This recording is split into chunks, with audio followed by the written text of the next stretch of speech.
needs a Bitcoin reserve, and I think every other country does as well. The way I see it is Bitcoin is going to be the next major economic driver.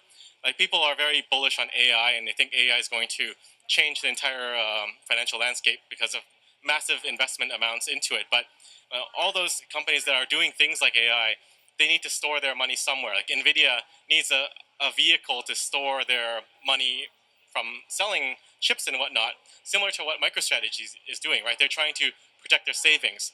And it's just the same thing, but on a nation-state level, where countries realize that this is the next big thing. This is a superior asset class to push it back. So let's say 2025, 1 million. 1 million by 2025. That's a very bold prediction. What gets us there? Well, the thing you have to understand is, as the Bitcoin price goes up, the entire market dynamic changes. So Bitcoin at 100K is kind of like this. People are excited, but now they're bored again. People think it's a top. People are making predictions of a reasonable price target, maybe 150, maybe 200. They don't want to go too crazy out there. But when Bitcoin goes to 250, it's a very different landscape. When we get to 500,000, it's also a very different landscape too. We're halfway to overtaking gold. And at that point, people are starting to wonder, what do I sell Bitcoin for? Why am I selling Bitcoin for dollars? And then that catapults us again. So it's probably like a 2 or 3x from here, and then another 2 or 3x to get us to 1 million. Everything's happening faster now, especially with the Trump admin talking about a strategic Bitcoin reserve. And it's things like this that can really change the market dynamics in an instant, because it's just such a powerful shift, much like with the ETFs. When the ETFs launched in the US, it was sort of like a blessing worldwide that Bitcoin is a legitimate asset class now, and everyone can build products around it and financialize it. So everyone followed the US. And I think it's going to be the exact same thing with SBRs. Once the US does it, everyone's going to realize, okay, we need it too. And there'll be a fast follow and a scramble to get theirs put together. And they're going to need to do something. And you couple that with the astronomical debt levels and the attempts to mitigate that, like creating the Department of Government Efficiency, right? And it goes to show that people are realizing that the existing system is not sustainable. The interest payments are approaching 1 trillion or are at 1 trillion a year. And it's only going to snowball because interest compounds unless they magically fix the interest rate somehow. But everything points to Bitcoin becoming the new asset that everyone's just piling into. And I think the US doing it will trigger it everywhere else. The original vision of Bitcoin was to be non-government backed and non-government based. And now we're in a world where we have governments regulating it, adding it to strategic government reserves. How do you square that circle with the original vision? Is this good for crypto other than number go up? Like, what does this mean for the future of the asset? Well, governments always want what is valuable. And if Bitcoin succeeded, it was inevitable that governments will want Bitcoin because it's valuable, right? Governments didn't just wake up one day and say, we wanted gold. They just wanted gold because it was valuable. It's what the people are using, and then that's what they want. So it's the same with Bitcoin. And I think the risk to Bitcoin is less than that of gold. Gold can be captured, and it's very hard to verify. There's talks of trying to audit Fort Knox now, and that's a massive undertaking, if even possible, at a massive cost. And you just don't have that problem with Bitcoin. So with gold, you don't have delivery most of the time. It's always paper. And that's what leads to this unverified pile of gold, theoretically, in Fort Knox. But with Bitcoin, you can always verify easily if you run a node. And I think that it's so easy to transport, too, that you don't come across the same problem as gold where it's captured. So even if governments buy up a large amount of Bitcoin, which I also don't think is possible, it's not going to end up like gold where it's captured. Bitcoin will still be money for the world. Welcome to the Crypto Teacher. And I come back with that video just to make you think. Don't forget to like and subscribe to the channel. And make sure you're joining the Patrons. If you're not a part of the Patrons, make sure you're hitting the Cash App. And also, guys, make sure you go like and follow the TikTok. More videos to come. And we have Samson says the U.S. and other countries need a Bitcoin reserve. Gave an example of NVIDIA, but guys, remember, the robots need to store their money, and we know for a fact they're going to be using crypto. Remember, crypto means hidden message, hidden meaning. And he says Bitcoin is going to 1 million this year. And guys, we know we don't have to worry about predictions. Only thing we have to do is watch the Fed and the liquidity. We know stablecoin regulation when it comes. Only thing they have to do is push a button and they can mint trillions. And remember, the crypto teacher told you. And the Bitcoin ETFs. Yes, when they first started, we saw a whole lot of buying, but we know that was part of the plan. But now we're seeing what? A whole lot of selling, because now it's time to build. And that, of course, is going to be used as the excuse to bring in this fourth industrial revolution. Remember, they printed 80% of all money in existence within 2 years. That is amazing, and the sheep have no clue, because then they'll be asking for more money than the little stimulus check that they were sent. They don't want people to understand how finances work. That's the reason why they don't teach it in school. Because if you knew, this whole system wouldn't work. And remember, the crypto teacher told you, they're creating money out of thin air. And they created so much money that they bought the globe. They took paper money that's worthless and bought the globe. Guys, you can't make this stuff up. Remember, guys, your life is an illusion and TV is your reality. And never forget how we got here. Bitcoin was a narrative back in 2008. It was there to get rid of the big banks, but remember, the big banks and big corporations were funding Bitcoin and crypto from the beginning. And also, blockchain gives the NWO the all-seeing eye. Guys, this was a master plan, evil genius. And remember, the crypto teacher told you. Unitree posted this video of its upgraded G1 robot showing off some swirling kung fu moves. The company says it's still upgrading its algorithms, and the robot can learn any action at will. Could you try and be very specific and how will I pay for it? What will be the currency? What's the method? I think currencies are evolving. I mean, there's a particular algorithm behind Bitcoin, and whether that really holds up or not is unclear. But I think we will have decentralized forms of currency. Bitcoin is an attempt to create a decentralized currency that's not controlled by countries. I think we'll have emerging currencies like that. We already have. There's thousands of different stocks you can buy. That's a form of currency, and those are decentralized. And so it's hard to predict what will catch on, but I think it will be decentralized. And artificial intelligence will note that you bought a product and will adjust accounts accordingly. There's going to be a lot of open source information. Three-dimensional printing will print out the things we need. And so take clothing. There's going to be hundreds of thousands of really cool designs you can download for free, print out for pennies per pound on your three-dimensional printer. I can email you, here's this great new shirt. And I can email it to you, and you can print it out. People will still spend money for proprietary forms. We see that already in music and movies and books.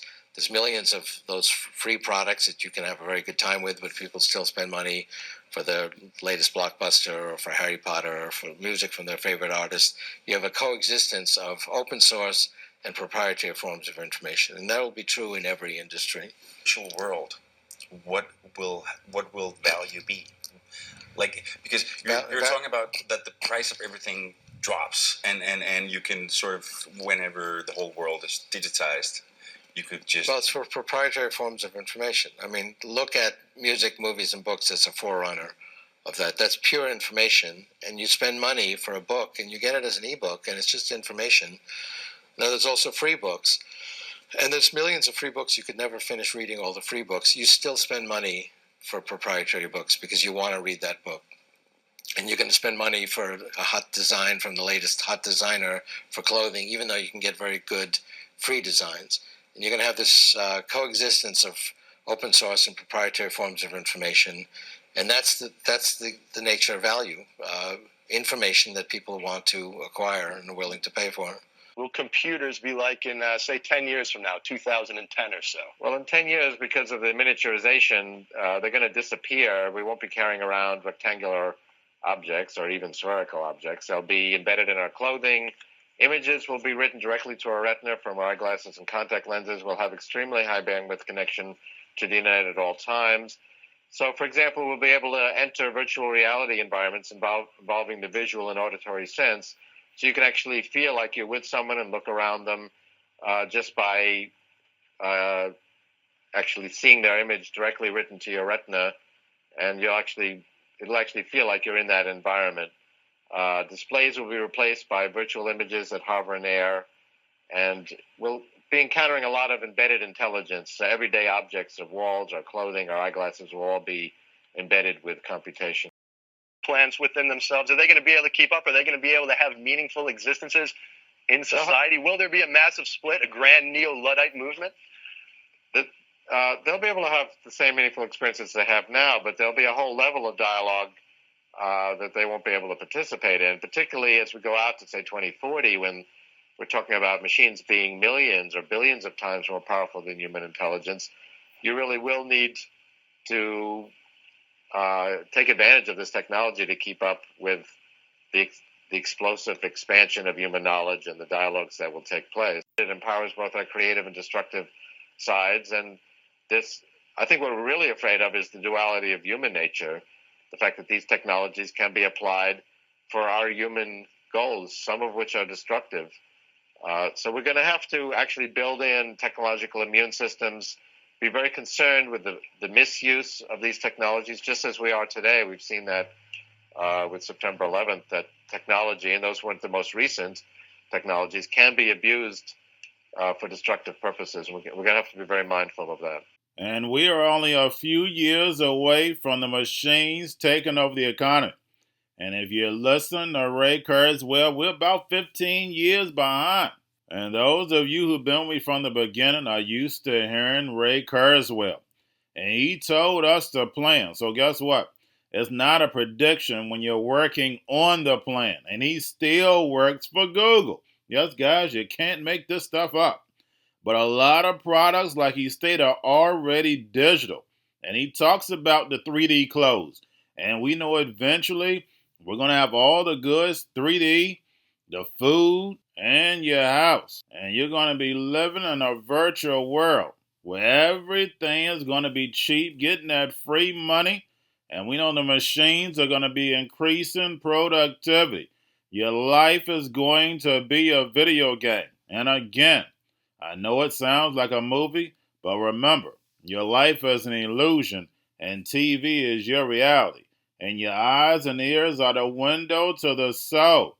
You heard them. No more phones. And we've been seeing in the movies where images pop up. You're talking to the actual image. The technology will be embedded in your clothes. And you guys know I've done plenty of videos on that. But the key thing he stated, for those who don't want to be a part of the system, he stated you'll be left behind. And guys, we know with this technology, it can be used for good or evil, depending on who's controlling it. And who's controlling it? The evil hands. So I don't have to tell you to go, especially if you have the NWO book. And if you read this Trump trademark, it states they're providing the ability to exchange digital goods and cryptocurrencies using only those images, text, video games, and sound files authorized by the 45th and 47th President of the United States of America and authenticated by NFTs, providing virtual Trump-branded clothes, shoes, hats for avatars and virtual environments, including a virtual Trump-branded restaurant. And yes, you heard that correct.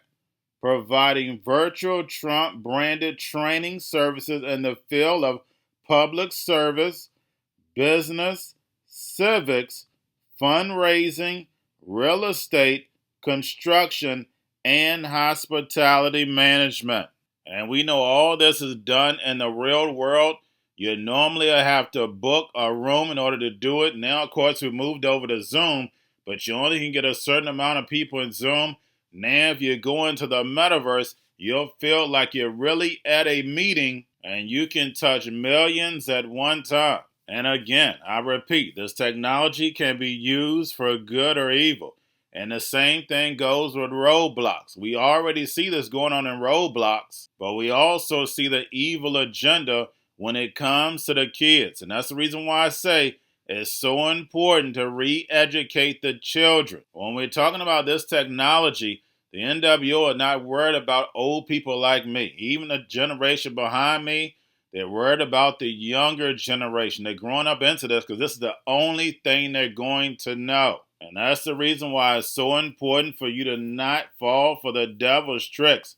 Today is Sabbath. If you go to church a lot, your preacher definitely should be preaching revelations. Everybody should be saying their prayers. Everybody's knees should be looking like a streetwalker. And I'm not trying to be funny. We are definitely in the last days. We can clearly see the plan. It's just whether you want to accept the truth. And yes, we know the truth hurts, but it sets you free. But unfortunately, we see a lot of these sheep have no clue what's going on. And by the time they wake up, the fourth industrial revolution will be here, and they'll fall for the devil's tricks. So that's why it's so important for you guys, what I tell you, to stay in the lab. Get closer to the Creator. He'll always open up that vision, so therefore you see a clear pathway. Because we're about to go through some evil times, and you will no longer be able to trust your own understanding. You're going to have to lean on the Most High because you won't be able to know what's real or not. You're going to have to seek out the Most High's wisdom. And remember, the crypto teacher told you, because he knows when it comes to the NWO, it's all planned out. You have a wonderful day. Going to a different economy, and we're going to be learning more about that as we go. But clearly, we're learning that things can be done from remote locations. We're learning that technology can replace people even more than we thought. We're not going back to the same economy. We're recovering, but to a different economy, and it'll be one that is more leveraged to technology. And I worry that that is going to make it even more difficult than it was for many workers. In Silicon Valley, and my friends who work in technology know that what we did to the manufacturing workers, we are now going to do to the retail workers, the call center workers, the fast food workers, the truck drivers, and then even bookkeepers, accountants, insurance agents, lawyers, and on through the economy. So what happened to the manufacturing workers is a very clear sign. And so we'll import Chinese-based CBDC technology. So it's going to be CBDC in a box provided to you by the People's Bank of China.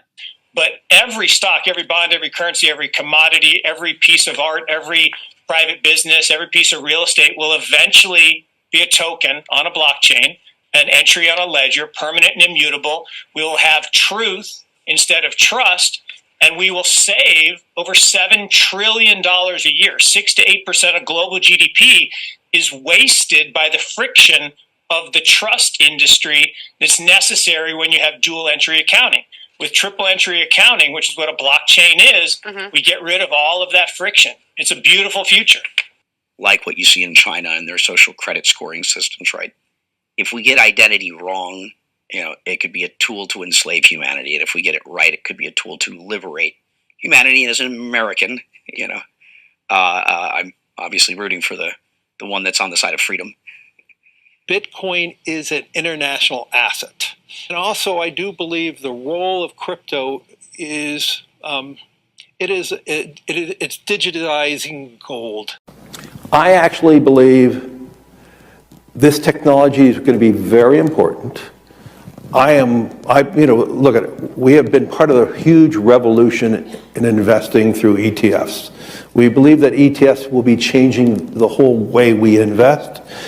Many people still use it as a means, people are investing it for indexing. No, the majority of people who are putting money in in ETFs are active investors that are buying exposure. The entire bond market is being transformed as we talk right now. I believe the next generation for markets, the next generation for securities will be tokenization of securities. And if we could have that distributed ledger that we know every beneficial owner, every beneficial seller, we all have our code of who's buying, who's selling, instantaneous settlement. And think about it, it changes the whole ecosystem. Chinese bank ICBC has been hit by a ransomware attack, and the U.S. Treasury market, as a result of that, has been disrupted. This, according to the Financial Times. We're going to get more right now with Bloomberg's Shonali Bassick. Shonali, what do we know? Listen, we have the Financial Times now reporting that ICBC, one of China's largest banks here, was hit with a ransomware attack. And remember, they're a very significant intermediary in the Treasury market. The SIFMA has told its members that this has been part of the reason here that the system is kind of clogged up, if you will, during that auction that we saw a little bit before. The attack had prevented ICBC, according to the Financial Times, from settling Treasury trades on behalf of other market participants. A large executive at a major bank also telling the paper that such a large party on the fixed income clearing corp creates major concerns, potentially impacting the liquidity of Treasury markets. Now, it was not just a poor auction. It was absolutely lousy, and you know, when the dealers have to step in to save a Treasury auction, that's a rare occurrence. And Cryptoteacher and the New World Order book, plus the 3 kids books, is time to re-educate. Also, new to cryptos, Coinbase, Bitrue, Binance. Do not forget book links and crypto links are in the description. The stock channel, guys. Don't forget to go like, subscribe, spread everywhere. You have your Kobo, your chip stocks, your banking, your gaming. While everybody's sitting at home, get home stocks, the Seaver, the biotech stocks. And while everybody's at home wishing, they were still getting that free money. What are they doing? Drinking and smoking weed. Don't forget about those stocks, and you have a wonderful day. The most powerful person in the world is the storyteller. The storyteller sets the vision, values, and agenda of an entire generation to come. Steve Jobs. And guys, you know I truly believe in this. When you look at the New World Order, they're the storytellers. And that's the reason why I wrote my New World Order book. But guys, now it's time to change the current generation. And I wrote 3 kids books. You know I love the Trinity because I understand the power that's in it. So I have 3 books. We have an opportunity to change the generation, to educate, not just me, but I want to show you that I take action on a daily basis. And I want you to take action on a daily basis. Whether it's your job, whether it's in your community, we have an opportunity right now to educate the masses. I posted this on my Twitter account. Please share, but this is a short clip of the 3 books. There's going to be a clothing line and action figures. Please get these books for your kids, nephews, cousins, friends, so therefore we can start the re-education now. Because as we see, the 4th Industrial Revolution foundation is definitely here. Robots, algorithms, drones, taking humanity out the picture. We have to re-educate. But let's get into the video. Part 1. King Joshua and Drama Team save the village. Part 2. King Joshua and Drama Team save New York from COVID Stories 3. Part 3. King Joshua and Drama Team goes to China. It's mandatory to get part 1, part 2, and part 3 of this series. It's time to re-educate Generation Z.